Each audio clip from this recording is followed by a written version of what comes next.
Bom dia, Neuza, Daiane, Glória e os demais aí. Deus abençoe. Como é que tá seu chimarrão? Meu aqui já tá com meia térmica de consumo, mas eu creio que podemos tomar uns quantos chimarrões juntos. Então, desejo a vocês todos um dia abençoado, de muita reflexão, de muita disposição, porque fé é disposição de alma e de espírito para confiar. E nós necessitamos justamente essa disposição de alma, porque é a nossa alma que é atingida. Ela é a gestora das emoções, da inteligência, das disposições. Então, meu bom dia a todos vocês, que a graça de Deus e o Espírito de Deus esteja conosco nessa interação, que o mesmo Espírito testifique o Espírito de Deus com o meu Espírito, com o seu Espírito, com o Espírito de todos que estarão nesses momentos de reflexão. Afinal, estamos debaixo de uma ordem aí de recolhimento, quarentena. Então você que está em casa, aproveite bem e que esses expedientes que estamos oportunizando também para você dentro da sua casa, é para que se cumpra também a palavra que diz que eu e a minha casa servimos ao Senhor. Que seja verdade isso na sua confissão, seja verdade isso na sua maneira de ser, na sua cultura, no seu dia a dia. Então, o lar de cada um tem que estar ligado à igreja, a igreja ao lar. Por isso que Davi fez uma oração muito sábia, que ele disse que uma coisa ele pedia ao Senhor e ele ia buscar, que ele pudesse morar na casa do Senhor todos os dias para aprender no seu santo templo. E eu quero lhe dizer, você que está comendo desta palavra, alimentando o seu espírito, Deus tem cumprido essa palavra na sua vida. Você está morando na casa do Senhor. Se a sua casa, se o seu lar não for a casa do Senhor, o que você espera do futuro? Crê na sua salvação? Crê que Deus está no controle de tudo?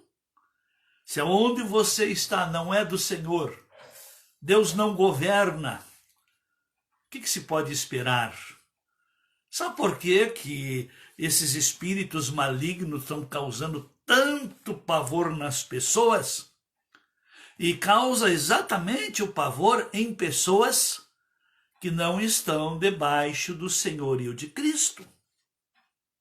Quando estamos e quando cada um está debaixo do senhorio de Cristo, ele não teme nada. Não teme. O Filho de Deus não precisa viver com medo, ele administra o medo. Nós vemos os perigos, sim. Mas agora, se estamos com o Senhor, precisamos ter medo do quê? Existe um Senhor maior que o nosso Senhor? Existe uma força maior que o poder de Deus? Existe uma linha filosófica de preparo para a vida melhor que a palavra de Deus? Se existir, me mostre. Eu estou em busca ainda. Eu fico naquilo que de melhor eu encontrei. Eu me apego naquilo que realmente dá segurança, que a gente pode, de fato e de verdade, confiar. E eu encontrei na palavra. E você pode também. Tem essa disposição de alma e de espírito. Disposição de alma e de espírito. Porque a nossa alma é aquela. Agora não. Eu faço depois. Quando eu tiver uma necessidade maior, então eu busco. Quando eu sentir uma necessidade de aprender, então eu vou buscar o conhecimento. Eu falei ainda um dia desses que existe um conceito que não está mais sendo transmitido. Lembro-me quando eu, na minha infância, ia na escola, tinha um conceito muito prático, não só na escola, mas se tinha como prática e como orientação para a vida. Nunca deixe para amanhã o que você pode fazer hoje. Nunca deixe para depois o que você pode fazer agora. Porque no momento que você vai negociando com a sua alma essas procrastinações, esse empurrar com a barriga, como diz a cultura aí popular, isso vai se aculturando, vai se acomodando e vai tornando a pessoa dessa maneira, sempre deixando para depois. Mas eu quero trazer uma palavra lá no Salmo 119, no versículo 67, o salmista diz: antes de ser afligido, andava errado, mas agora guardo a tua palavra. Pois é. Será que isso tudo que está acontecendo não é um propósito de Deus para nos chamar a atenção? Se Deus já nos deu uma palavra profética, já na virada do ano, que seria ano de reconquistas, como que vamos reconquistar se não cairmos na realidade?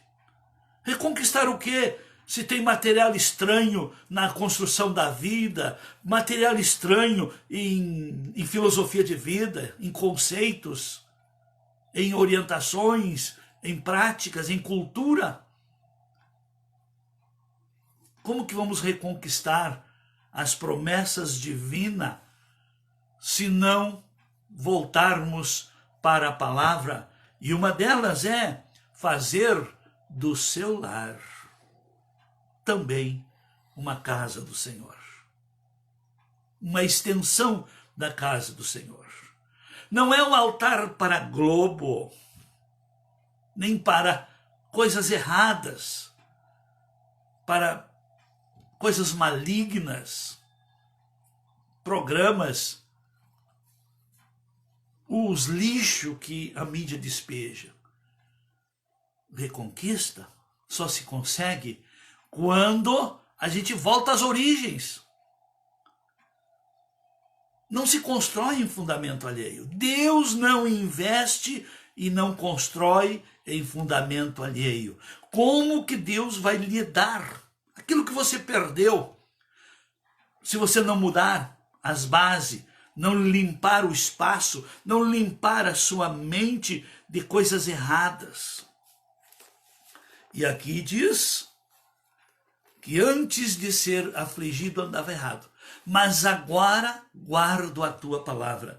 E lá no versículo 71, no Salmo 119, diz: foi-me bom ter passado pela aflição, para que aprendesse os teus decretos ou os teus mandamentos.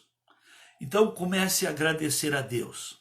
Quando Paulo diz lá em Romanos capítulo 8, versículo 28, que tudo coopera para o bem dos que amam a Deus, sim, daqueles que são chamados segundo o seu propósito. Sabe o que é tudo? É isso que estamos passando. Tudo. E faz parte de um todo. As crises, as tentações,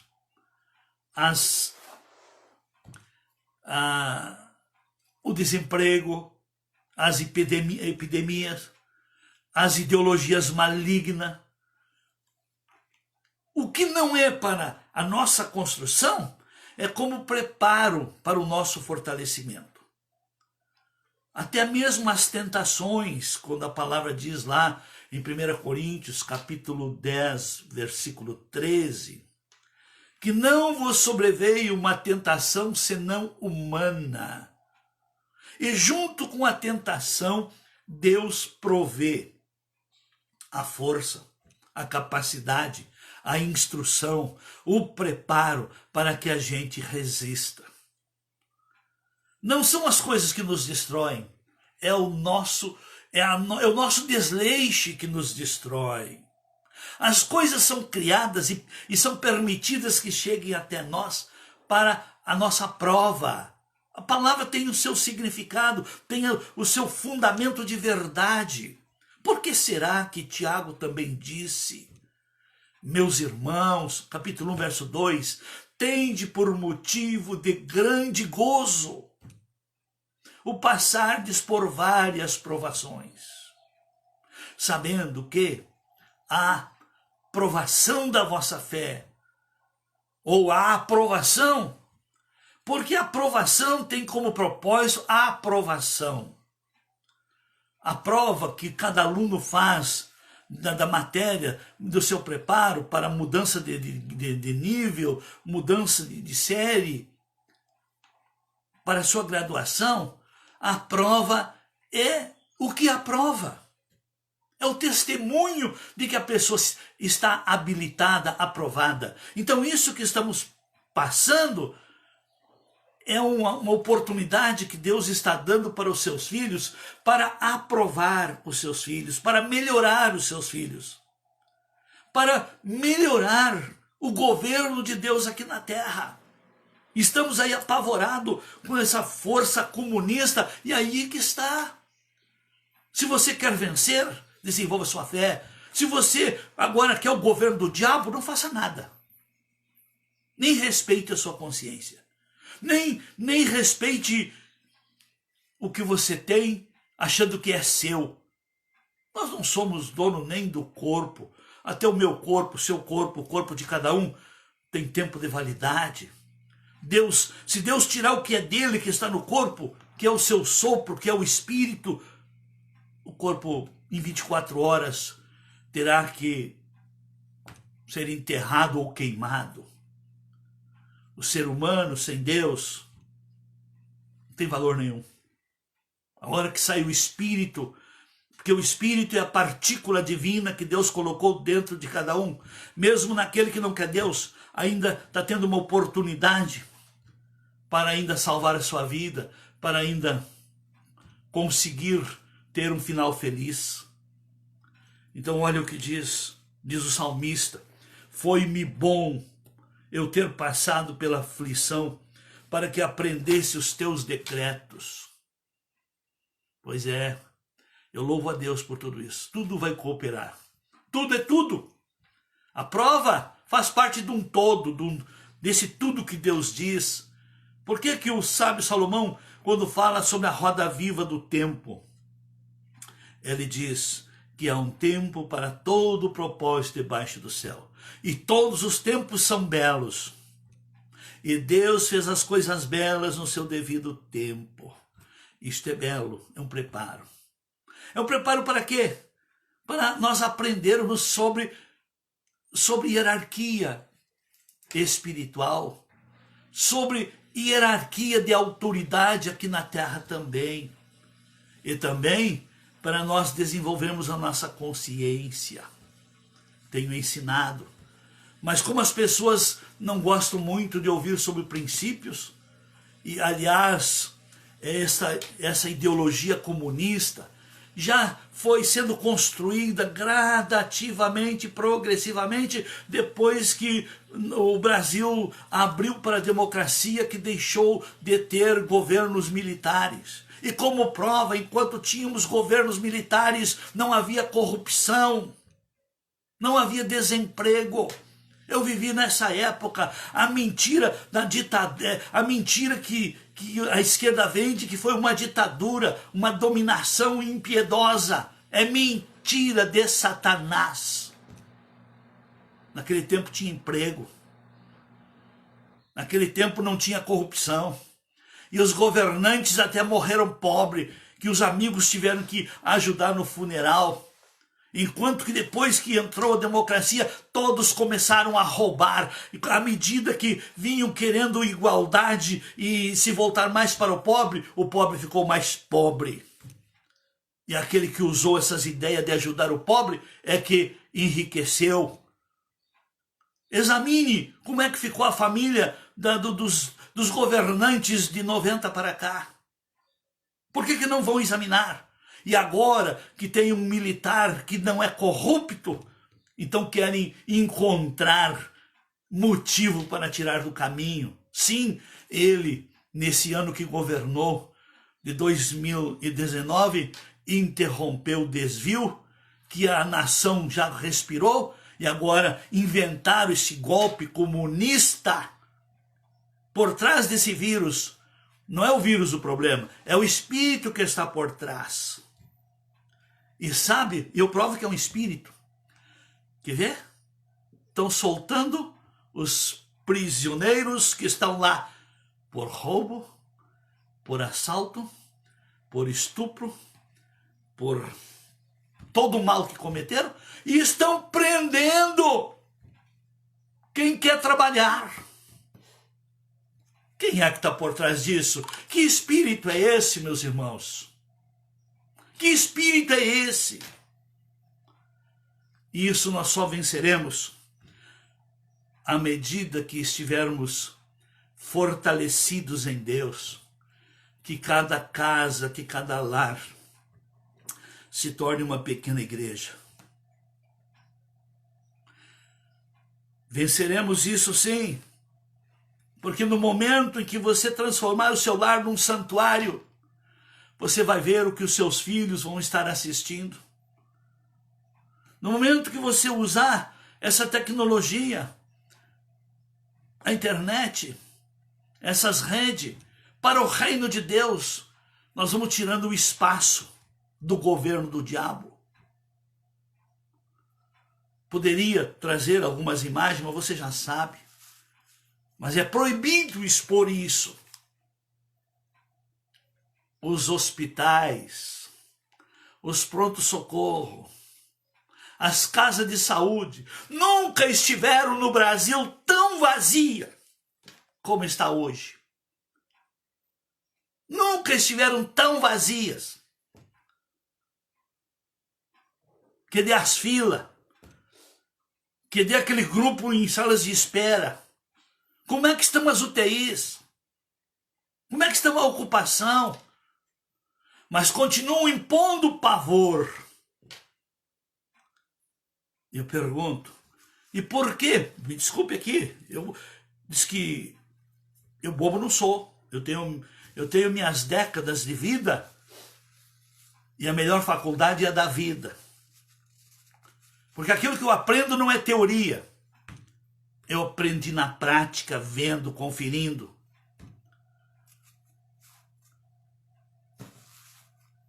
E aí? Então agora com esse auê, causando pane, esse recolhimento é para justamente todos pegarem o vírus e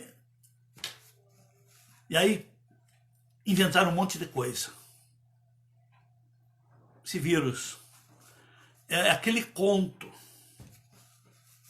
tá? Aquela piada, é aquele projeto. Como o Brasil reagiu orando, jejuando, e a igreja se acordando, e os lares se abrindo para a presença de Deus. Esse vírus perdeu a força. Mas ainda tem o vírus pior, o vírus do comunismo, o espírito comunista, que é alimentado por todo o esquerdismo. E eu quero já avisar como líder evangélico, o cristão que apoia a esquerda coloca em risco sua salvação. Observem aonde prefeitos e governadores são de esquerda. Ainda o Estado está em calamidade pública. Calamidade é a vida espiritual dos esquerdistas, que querem o poder a todo custo. Isso é uma calamidade. Isso é um espírito maligno, destrutivo. Que Deus tenha misericórdia desse povo. Que Deus ainda conceda tempo de arrependimento.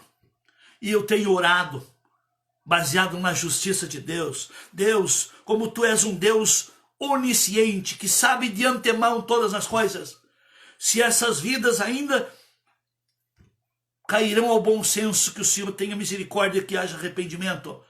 Mas se essas pessoas ainda persistem no mal, e antes de causarem mais males, eu peço que o Senhor trate, que o Senhor faça juízo sobre essas pessoas que foram eleitas e foi delegado a autoridade e estão fazendo mau uso dessa autoridade, desse poder que receberam, dessa autoridade que são e representam para a sociedade. São vidas que estão sendo levadas ao matadouro, a crises. Olha bem, soltar os presos e prender os honestos. Conta para outro se não é o diabo que está por trás, se não é um projeto do diabo que está por trás disso tudo. Um projeto maligno que quer destruir a nossa sociedade, a nossa nação, a nossa economia, as estruturas. E ainda mais estão unidos essas esquerdas para derrubar o presidente. Então eles querem a calamidade e depois querem que o presidente venha socorrer financeiramente, para que o presidente não consiga dar condições para o Brasil ser o celeiro do mundo. Eu falei há poucos dias, essa esquerda vendeu o Brasil, só ainda não entregou. E nós, como igreja, vamos resistir à entrega do Brasil para ideologias malignas. Amém? Você crê nisso? Eu creio. A minha parte eu vou fazer. A minha parte eu vou fazer. E eu quero dizer para todos aqui: Deus irá julgar todos os seres humanos pela consciência. Diante você que está me ouvindo, você ouviu coisa que não sabia e a sua consciência testificou que é verdade. Assuma e viva essa verdade. Você que já tinha outro conhecimento disso, mas ficava calado, é hora de não mais ficar calado. Você quer que o Brasil mergulhe nas trevas? Seja filho da luz, porque os filhos das trevas estão sendo mais hábeis. E você pode sair das trevas e vir para a luz e ser luz, porque isso se convence de um a um. Dentro do seu lar tem alguém que ainda acha que existe um culpado. Foi construído um sistema para roubarem o Brasil. Foi construído um sistema para transformar o Brasil numa Venezuela, numa Cuba. E aí, você quer? Você que se acha mais entendido, mais sábio que eu, ou talvez mais culto, com alguns canudos aí, faça alguma visitinha lá da onde querem trazer o modelo. Por que que esses que admiram esse modelo não vão passear para lá, não vão tirar férias para lá, ou não se mudem para lá? Aqueles que fugiram do país, quando foram descobertas todas as maracutaias que tinham na vida, foram para algum desses países? Não, foram para paraísos, foram para a Europa. E aí, queridos, onde é que será que está o Evo Morales escondido? Onde é que está o Maduro? Estão caçando. Amém? A Bíblia diz que essas coisas foram até escritas para o nosso ensino, para que nós não cobicemos coisas erradas. Tudo que está escrito é para o nosso ensino. O que fazer e o que não fazer. Eu quero ir diminuindo e não consigo. Mas eu agradeço a Deus pela sua paciência. Eu sou isso aí. Mas eu sou isso aí, ó, já há algumas décadas. Desde que nasceu o PT, eu já avisei que é maligno, porque tudo que nasce de rebelião tem mão maligna. O que aconteceu com Lúcifer, que foi deposto do céu por causa de rebelião? Como é que nasceu os partidos esquerdistas? de rebelião. Se acordemos, meus irmãos, se acordemos. A Bíblia diz, não te desvies, nem para a direita nem para a esquerda. Não se torne um materialista, lá de extrema direita, mas deixe de ser esquerdista. Porque esquerda é escolha e capacidades de tolos. Que Deus tenha de nós misericórdia. Uma semana abençoada. Leve o que é bom, mas confira. Não precisa ficar bravo comigo, não. Não falei abobrinha, não. Mas tenho coragem de falar o que é verdade. Minha consciência está tranquila. E como é que está a sua consciência diante do que você ouviu? Ah, o pastor tem razão. Ah, se você concorda que tem razão, tenha coragem de respeitar então a sua consciência e comece a sua mudança. Vamos mudar esse quadro. Vamos desbancar o projeto do diabo sobre o nosso país. Vamos desbancar. Com a ajuda de Deus conseguiremos. Mas com omissão de cristão, vão ter que se sujeitar a regimes pior que o Egito. Que Deus tenha de nós misericórdia. Eu desejo a você um dia abençoado, uma semana abençoada. Até amanhã, nesse mesmo horário. E amanhã à noite, nosso culto ao vivo, também trazendo verdades para a edificação da sua vida e para também fazer do seu lar um santuário de culto a Deus. Deus abençoe.